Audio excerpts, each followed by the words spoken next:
All right. 4, 2, 1.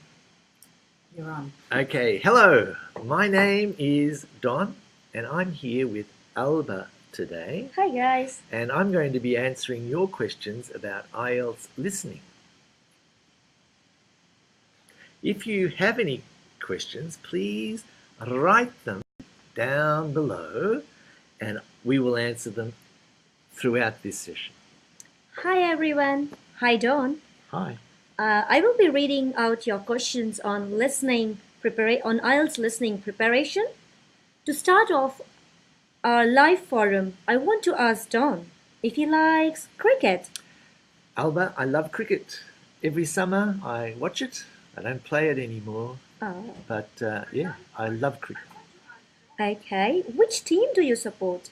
Well, I was born in Australia, so I follow the Australian cricket team. What about you? Oh, I'm born and brought up in India, so I support Indian team. But as I've moved to Australia since it's 10 to 11 years, so I support Australian team as well. Okay, good. And do you speak Hindi, Don? I don't, Alba, but Would you like to I learn? would like to learn. Okay. Can you teach me how to say hello? How are you? Okay. Just say namaste for hello or aap kaise ho for how are you? Namaste, aap kaise ho? How are you? That's right. That's good to know. That's great. Well done, Thank Don. you. Now let's begin talking about IELTS listening. Okay, let's. Remember to write your question in the comments below for Don. I have few of to start with. How does IELTS test my English listening? Well, the listening test has 40 questions in it, the same as the reading test, but you only have about half an hour for the listening test, unlike 1 hour for the reading test. The important thing is you listen to a recording, but only can listen to it once. So you have to be concentrating from the very beginning to the very end so that you don't miss any of the answers to the questions. Okay, that's great. We have a question Oh, from really? Julian. Yeah. What might be the best way to keep up the pace with the listening test? What Okay. if we get lost during halfway through? That's a very good question. With the listening, all of the answers come in the same order as the questions. This helps you keep your place. So, for example, if you hear the answer to question number 23, you know that the answer to question number 24 is coming next. If you hear the answer to question number 25 or 26, well, you know that you have missed the question. Don't panic, just keep going. And remember, make sure that if you haven't heard an answer, try and guess the answer, because you shouldn't leave any blank spaces on your answer sheet. Oh, okay. Okay? Can you describe the kinds of tasks and questions? Yes. Well, the listening test is broken into 4 different sections. And in each of those sections, there is a different task. In the first section, you will be listening to 2 people discussing an everyday subject, maybe about organizing lunch or doing some shopping or something like that. That means you're asked to hear a conversation, but a simple conversation. In the second section, you hear one person only giving some information. And this person is giving the information maybe over the telephone or on the radio. It's a recorded piece of information. Section 3 is a little bit more difficult because you'll hear 2, 3, even 4 people discussing something that has something to do with an academic situation. Maybe they're discussing a tutorial paper or a lecture at university. So that means you've got to be able to listen to these different people contributing to a conversation about a subject which is perhaps a little bit more difficult. In the final section, you will listen to one person only giving a lecture. And this lecture will be about something that is not too difficult, but again, probably a little bit more difficult than what you were listening to before. So that's how the test is structured. Oh, okay. And so there will be 4 speakers for academic and 2 for general training. That's exactly, well, not just a general subject Okay. in part 1. Oh, okay. We have a question from Kishore. Mm-hmm. Why, like for general training takers, Yeah. should the correct number of answers should be more than academic takers? In the listening, this is not true. The listening, academic and general training is exactly the same. And if you get about 30 correct answers, then you can expect to get about band 7 in listening. It doesn't matter if you're academic or general training. In the reading, however, because the general training reading is a little simpler than the academic, you need to get more correct answers to get your band 7. So instead of just getting 30 correct answers for a band 7, you might need to get 33 or 34 correct answers in general training. Okay, that's good to know. Yeah, And hopefully it's helping Kishore as well. I hope so. How is the listening test structured? Well, I've already really talked about the structure. There are 4 sections, and in each of those sections there are different types of questions. So the structure of the test is always the same. There are those 4 distinct sections, but you may be asked different types of questions within that structure. So you might be asked to match information in the question. You might be asked to fill in some gaps in a diagram. You might be asked a multiple choice question. You might be asked to complete a summary. There are different types of questions. And you can find these, of course, if you go to the IELTS Essentials website and look at the section that discusses the types of questions you will find in the listening. That's great to know that we have a website. Yes, we do. What is the most difficult part of the test? Well, this could depend on what your experience is. If you are not comfortable with listening to 3 or 4 people discussing something, then you might find section 3 quite difficult.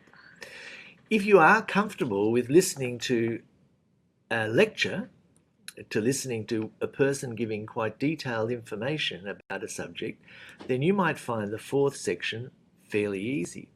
But most people, I think, find the 4th section the most difficult part because the language is probably a little bit more difficult and the subject matter is probably a little bit more complicated.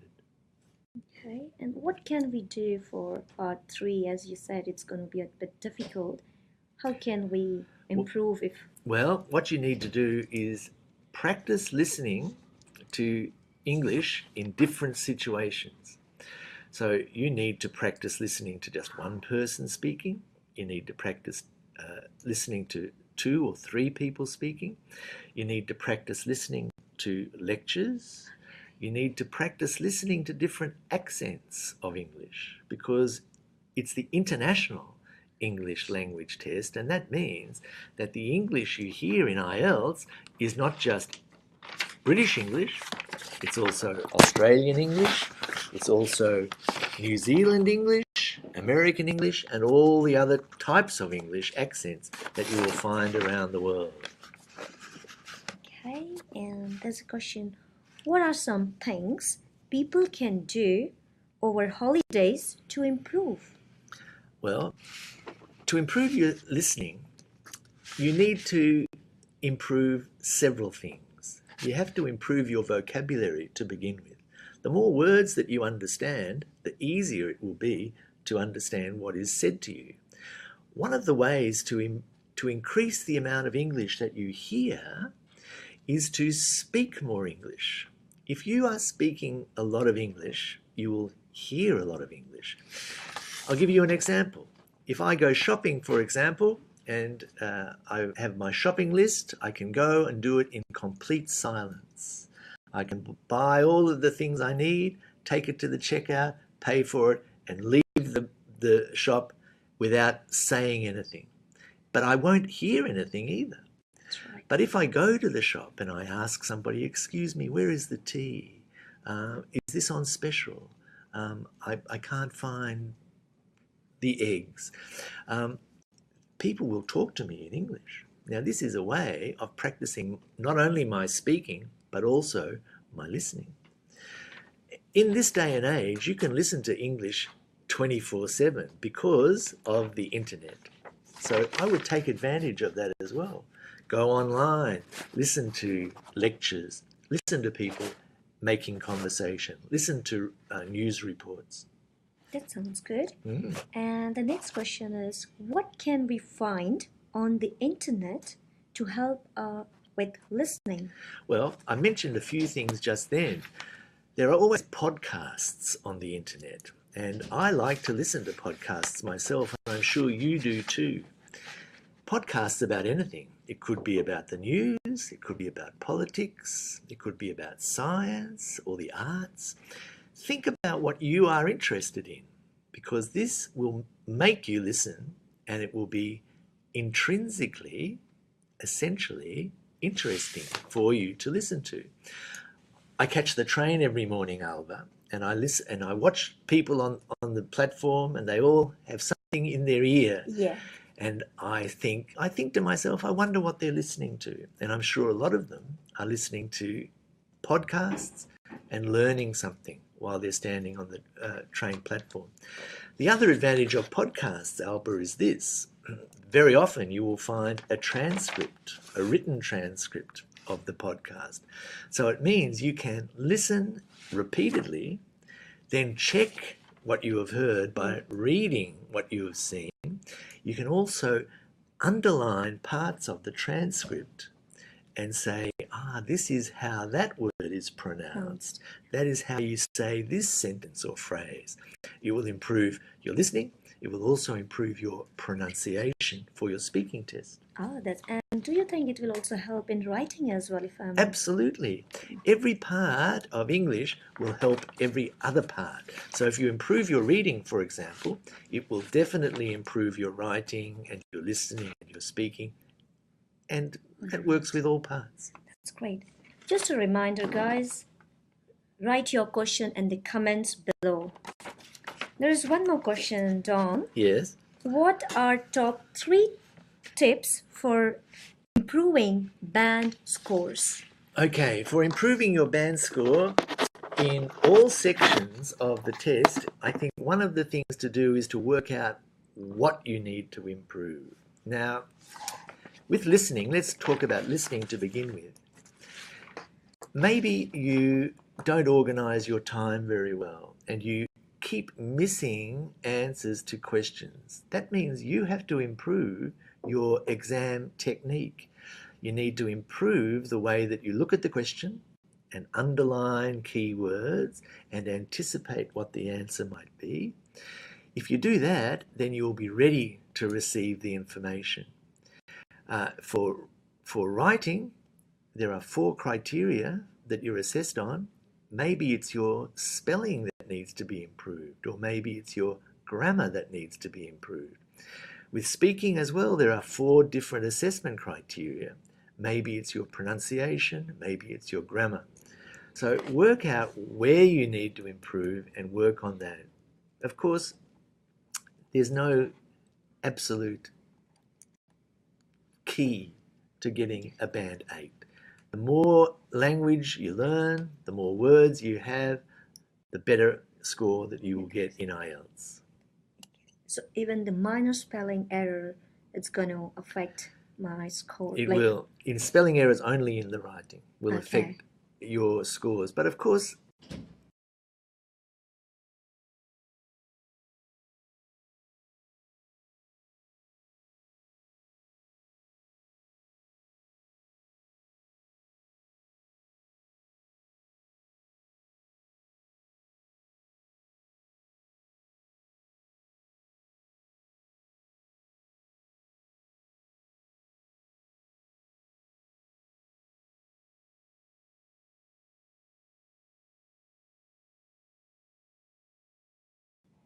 Just very good. You've Yeah, you were really good. You need your password in this.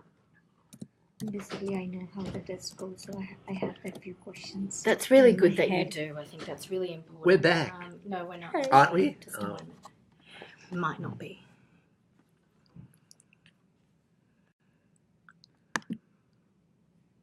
That's weird. We're back? Good. Are we back? Yes. If we're back, sorry about the break in transmission, but technology, you know what it's like. So, Alba, I think I was answering a question, but I can't remember what it was. Do you? It was about the How to improve your band score. scores. Yeah. So really, with every part of the IELTS test, the more English you know, the better you'll do.